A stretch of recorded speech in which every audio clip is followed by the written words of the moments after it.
Hello student, welcome to second lecture of class 10th in Hindi medium. और इस lecture में हम आपको अलग अलग प्रमेय के बारे में बताएंगे जो वास्तविक संख्या से संबंधित है और इम्पोर्टेंट भी है। तो देखिए, सबसे पहला जो प्रमेय है हमारा यह है। मान लीजिए p एक अभाज्य संख्या है। मान लीजिए p एक अभाज्य संख्या है। यदि p a स्क्वायर को विभाजित करती है तो p a को भी विभाजित करेगी जहां एक धनात्मक पूर्णांक है। यह प्रमेय है कि अगर p a स्क्वायर को विभाजित कर रहा है तो p a को भी विभाजित करेगी। यह बहुत इंपॉर्टेंट प्रमेय है क्योंकि इसका प्रयोग हम जो है अपरिमेय संख्याओं को सिद्ध करने में करेंगे, इसलिए इसको बहुत ध्यान से देखिए। इसकी उत्पत्ति देखते हैं क्या करते हैं।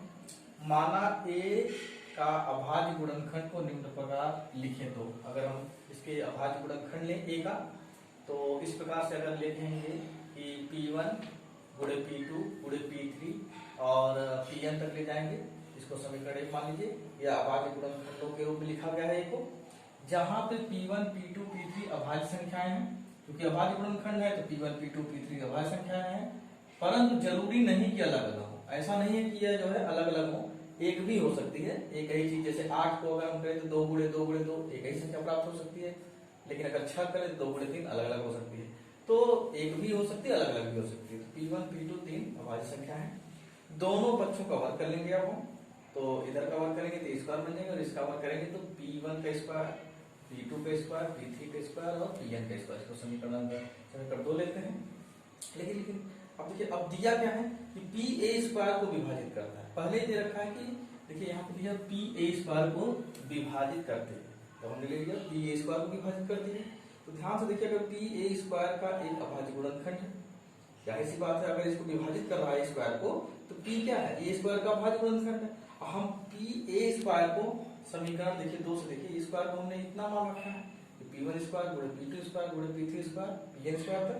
तो यानी p जो है p1 स्क्वायर गुणे p2 स्क्वायर गुणे p3 स्क्वायर अभाज्य गुणनखंडों के रूप में अगर लिख दिया जाए तो इसका भी एक अभाज्य गुणनखंड है। ये समीकरण 2 से पता चल रहा है।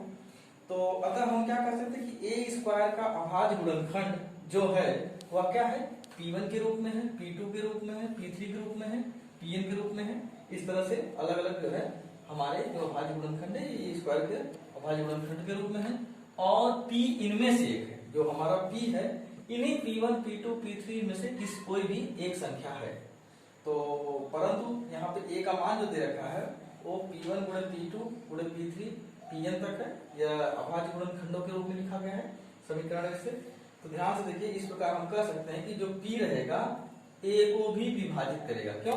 क्योंकि देखिए p इन्हीं p1 p2 p3 में से कोई एक है, तो जाहिर सी बात है a को भी विभाजित करेगा। जब इसको विभाजित करेगा तो इसको विभाजित करेगा।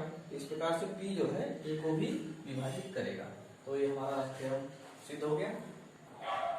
तो एक प्रश्न लेते हैं जो कि अभी हमने प्रमेय पढ़ा है उसी के बेस पे आधारित है कि सिद्ध करिए कि √5 एक अपरिमेय संख्या है। इसको हमें सिद्ध करना है।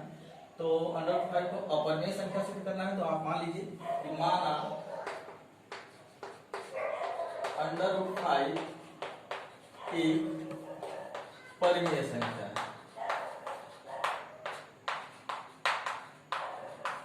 परिमेय संख्या है, इसको आपने परिमेय संख्या मान लिया। तो परिमेय संख्या का रूप इस प्रकार से होता है। इसको मान लेते हैं √5, इसको p/q के रूप में मान लीजिए, जहां जो p और q है यह पॉजिटिव इंटीजर का धनात्मक पूर्णांक के तत्व रहेंगे और q 0 के बराबर नहीं होगा। तो चलिए भाई, इसको तिर्यक गुणा कर लेते हैं यहाँ पर। तो यहाँ क्या आ जाएगा, p बराबर हो जाएगा √5q। ये देखिए तिर्यक गुणा कर लिए। फिर उसके बाद इन दोनों पक्षों का वर्ग कर लेते। तो लिखिए दोनों पक्षों का वर्ग करने पर, दोनों पक्षों का वर्ग करेंगे तो यहाँ क्या हो जाएगा, p स्क्वायर बराबर 5, यहाँ पर हो जाएगा q स्क्वायर। तो देखिए यह 5 और q के स्क्वायर के रूप में है। तो ध्यान से देखिए, यह जो है इसका मतलब क्या है, 5 गुणे q के रूप में है, यानी कि p स्क्वायर को 5 गुणे q स्क्वायर के रूप में लिखा जाए। तो ध्यान से देखिए, यह 5 जो है किसका, p स्क्वायर का जो वैल्यू है इससे 5 से कट रहा है, तो इसका मतलब 5 से यह विभाज्य है। क्या कर सकते हैं, देयरफॉर पी स्क्वायर 5 से विभाज्य है, विभाज्य है। तो देखिए अभी इससे पहले हमने प्रमेय पढ़ा था कि ए स्क्वायर किसी संख्या पी से विभाज्य है तो ए भी पी से विभाज्य होगा। तो यहाँ इसी तरह देखिए पी स्क्वायर अगर 5 से विभाज्य है, इसका मतलब क्या हो जाएगा, पी भी पी 5 से विभाज्य हो गई, विभाज्य है। इसको समीकरण लीजिए। तो यहाँ पे आप पुनः मान लीजिए, पुनः माना एक दूसरी कोई संख्या मान लीजिए, क्या p की जगह मान लीजिए, p की जगह मान लीजिए 5m, इसको हम 5m मान लेते हैं। तो अगर इसको 5m मान लेंगे तो देखिए क्या हो जाएगा, p स्क्वायर बराबर क्या हो जाएगा, p स्क्वायर बराबर हो जाएगा 25m स्क्वायर हो जाएगा। तो इसको जो है आप यहाँ पे देखिए p स्क्वायर का मान 25m स्क्वायर है और p स्क्वायर बराबर क्या है, यहाँ 5p स्क्वायर है। तो इसको समीकरण 1 यहाँ मान लीजिए, इसको 2 मान लीजिए, फिर इसको 2 मान लेते हैं। तो समीकरण 2 और इसको कर लीजिए 3। तो समीकरण 1 और 3 से, तो समीकरण 1 और 3 से क्या पता चलता है, देखिए पी स्क्वायर की जगह आप लिख दीजिए 25m स्क्वायर बराबर, यहाँ क्या हो जाएगा, समीकरण 1 है 5q स्क्वायर, देखिए 5 से काट दीजिए, 5 25 25, यहाँ क्या हो जाएगा 5m स्क्वायर बराबर q स्क्वायर। तो इसका मतलब क्या है कि जो 5 से विभाजित हो यानी q स्क्वायर से भी विभाजित है, तो कहेंगे अगर 5q स्क्वायर 5 से विभाजित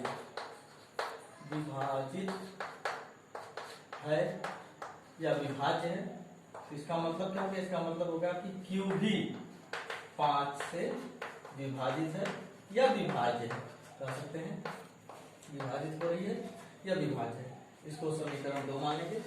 और ये जो हमने 5 माना था अनदर इंटीजर, तो ये अलग पूर्णांक है, तो इसको मान सकते हैं कि जहां m जो है एलिमेंट ऑफ पॉजिटिव इंटीजर है।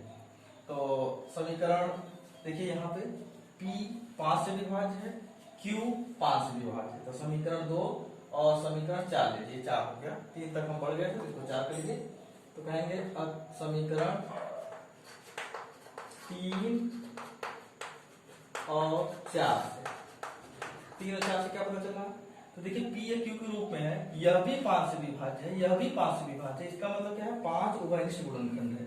तो क्या कर सकते हैं समीकरण 3 4 से कि 5 उभयनिष्ठ गुणनखंड है, कामा p और 5 p और q यानी अंश और हर का उभयनिष्ठ गुणनखंड है,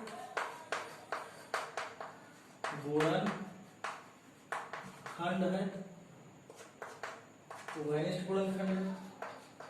अब देखिए हमने परिमेय संख्या की जो परिभाषा पढ़ी थी उसमें क्या था कि PQ जो है पॉजिटिव इंटीजर यानी कि धनात्मक पूर्णांक होना चाहिए और Q शून्य नहीं होना चाहिए और दोनों का उभयनिष्ठ गुणनखंड हमेशा 1 होना चाहिए। लेकिन यहाँ देखिए 5 आ रहा है, 5 P और Q का उभयनिष्ठ गुणनखंड है।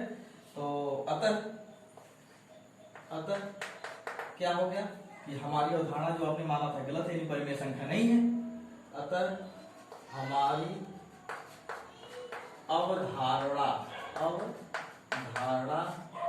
गलत है, जो आपने माना था कि परिमेय संख्या है। तो कह सकते हैं इसलिए अंडर रूट पाई एक अपरिमेय संख्या है। एक दूसरे तरह का प्रश्न लेते हैं कि सिद्ध कीजिए कि 5 माइनस अंडर रूट 7 एक अपरिमेय संख्या है। तो इस तरह के प्रश्न कैसे करेंगे, तो इसको अपरिमेय संख्या सिद्ध करना है तो पहले मान लीजिए परिमेय संख्या है। तो माना 5 माइनस अंडर रूट 7 एक परिमेय संख्या, परिमेय संख्या है, यानी कि जो 5 माइनस अंडर रूट 7 होगा एक परिमेय संख्या के रूप में मान लीजिए P बटा Q, जहां P और Q जहां P और Q जो तत्व होंगे धनात्मक पूर्णांक के होंगे और Q 0 नहीं होगा। तो चलिए भाई, अब यह 5 है जिसको इधर पक्षांतर कर देंगे, -√7 बराबर P बटा Q -5 हो जाएगा। यह हो जाएगा √7 बराबर P - 5Q बटा Q। अब दोनों तरफ ऋणात्मक संख्या कॉमन ले लेंगे, तो √7 यहाँ माइनस कॉमन लेंगे तो हो जाएगा क्या भाई, 5Q minus P upon Q, minus minus cancel कर देंगे तो यहाँ हो जाएगा √7 बराबर 5Q minus P upon Q। तो ध्यान से देखिए, ये इन दोनों के बीच में जो उभयनिष्ठ है वो 1 है और P/Q के रूप में है, यानी अंश बटा हर के रूप में है। तो यह परिमेय संख्या हो गई, यह अपरिमेय संख्या। इसका मतलब क्या हो जाएगा, यह अपरिमेय संख्या है और यह जो है परिमेय संख्या है।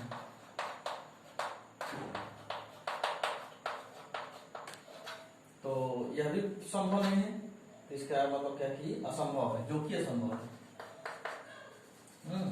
जो कि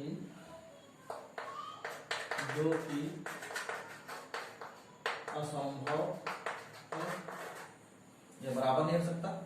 तो जब अपरिमेय संख्या परिमेय संख्या के बराबर नहीं हो सकती, इसका मतलब क्या कि जो आपने माना था वो गलत था। तो फिर वही कहेंगे, अतः हमारी अवधारणा गलत है, ठीक है। इसलिए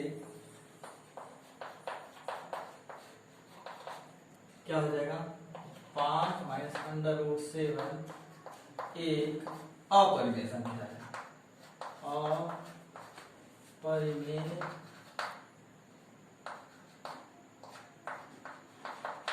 संख्या है।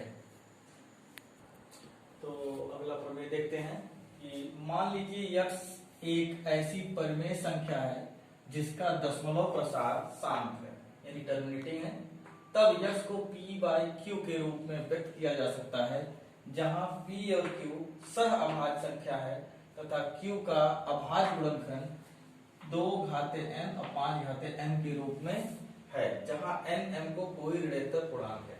कहने का क्या तात्पर्य है कि कोई अगर परिमेय संख्या है तो उसका रूप हम बदल के P/Q के रूप में लिख सकते हैं अगर वह शांत दशमलव है, और उसका दशमलव प्रसार अगर शांत है, और जो उसका हर रहेगा Q उसको 2n और 5m के रूप में लिख सकते हैं। तो इसको देखते हैं कैसे इसका प्रूफ है। तो देखिए उत्पत्ति देखेंगे, तो सबसे पहले हम मान लेंगे, माना a/b एक परिमेय संख्या, एक परिमेय संख्या हमने मान लिया, जो x था उसको हमने x को एक ऐसी परिमेय संख्या, x को हमने a/b के रूप में मान लिया, परिमेय संख्या है, जहां ab is the element of positive integer, मतलब धनात्मक पूर्णांक है, और q नॉट इक्वल टू 0, तथा ab का जो हमने परिमेय संख्या के रूप में माना, इसमें b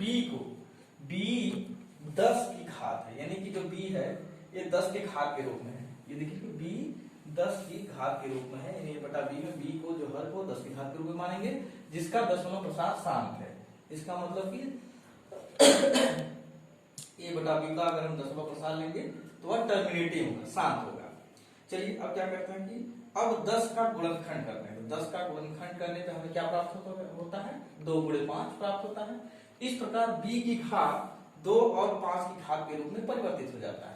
तो देखिए अगर हमारा 10 की घात है, अगर 10 को 2 × 5 कर लेंगे तो यह जो है 2 × 5 के रूप में परिवर्तित हो जाएगा। अतः हम कह सकते हैं कि 2m और 5m, 2n और 5m के रूप में, जहां nm ऋणात्मक पूर्णांक है, यानी कि जो 10 को हमने परिवर्तित कर दिया तो इस रूप में जनरल फॉर्म में सामान्य तौर पर 2n और 5n के रूप में लिख सकते हैं, जहां nm क्या है, ऋणात्मक पूर्णांक है, ठीक है, नॉन नेगेटिव इंटीजर है। तो इस प्रकार से हम क्या कर सकते हैं कि परिमेय संख्या PQ के रूप में परिवर्तित हो जाती है, और जहां Q का रूप 2n और 5n के रूप में। तो जो परिवर्तित हुआ हमारा परिमेय संख्या है P/Q के रूप में, जहां हर जो Q है उसका जो हमारा फॉर्म रहेगा, परिवर्तित रूप रहेगा 2 घाते n और 5 घाते m के रहेगा। जो पहले था, जो कि परिमेय संख्या a बटा b के रूप में था, और उस समय उसका हर जो b है वह 10 की घात में था। यानी क्या हुआ कि यही a बटा b में जो हर 10 की घात में था वही परिवर्तित होके p बटा q के रूप में हो गया, और घात जो q है ये 2 घाते n और 5 घाते m के रूप में हो गया। तो अगले प्रमेय की तरफ बढ़ते हैं। जो अभी हमने प्रमेय पढ़ा है उसी का यह उल्टा है कि मान लीजिए x p बाई q, जहां p और q अभाज्य हैं, एक परिमेय संख्या है।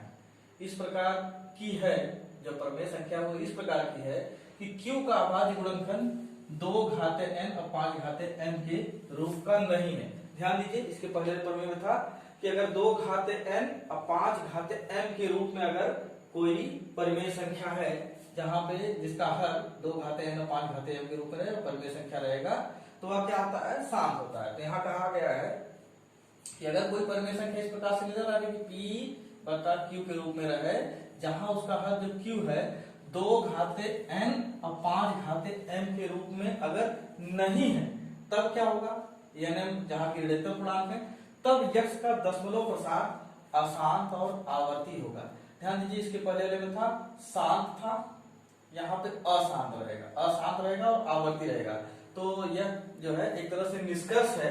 इस निष्कर्ष को एक प्रमेय के रूप में लिखा गया है कि अगर हमने इससे पहले प्रमेय प्रूव किया कि अगर p बाई q के रूप में अगर है कोई भी परिमेय संख्या है जहां पे हर अगर 2 घाते n 5 घाते m के रूप में रहेगा तो वह शांत रहेगा, लेकिन अगर वह 2 घाते n और 5 घाते m के रूप में नहीं रहेगा तो वह अशांत और आवर्ती रहेगा। तो यह एक निष्कर्ष वाला प्रमेय है, एक निष्कर्ष है, इसको प्रूव करने की आवश्यकता नहीं है। तो देखिए, अभी जो प्रमेय पढ़े उस पर आधारित एक प्रश्न ले लेते हैं। तो निम्नलिखित में जांचिए कि किस परिमेय संख्या का दशमलव प्रसार शांत है। तो देखिए, पहला प्रश्न तो यह है 129 बटा 2 घाते 2 5 घाते 7 7 घाते 5। तो हम यहाँ से ध्यान से देखिए तो इसमें 2 को 2 घाते n के रूप में और 5 घाते m के रूप में तो है, लेकिन साथ में एक टर्म और जुड़ा हुआ है 7 घाते 5। तो इसका हल देखिए, यहाँ पे हल पहला का जो दे रखा है, दिया गया परिमेय संख्या, दिया गया परिमेय संख्या में q का रूप, जो रूप है वो 2 घाते n और 5 घाते m के रूप में नहीं है, के रूप में नहीं है। क्यों नहीं है? क्योंकि यहाँ पे देखिए 7 घाते m भी 7 घाते 5 भी जुड़ा हुआ है। तो कहेंगे अतः इसका दशमलव प्रसार शांत नहीं होगा, नहीं होगा। चलिए दूसरा तरफ पढ़ते हैं, दूसरे प्रश्न की तरफ। यहाँ पे देखिए 15 बटा 1600 दिया है, इसको परिवर्तित करेंगे। यहाँ 15 बटा 2 घाते 6 और 32 64 5 घाते 2 के रूप में हो जाएगा। तो अगर इसको करेंगे तो देखिए 2 घाते n और 5 घाते n के रूप में है। यहाँ देखिए जहाँ q कामा 2 घाते n और 5 घाते m के रूप में है, अतः इसका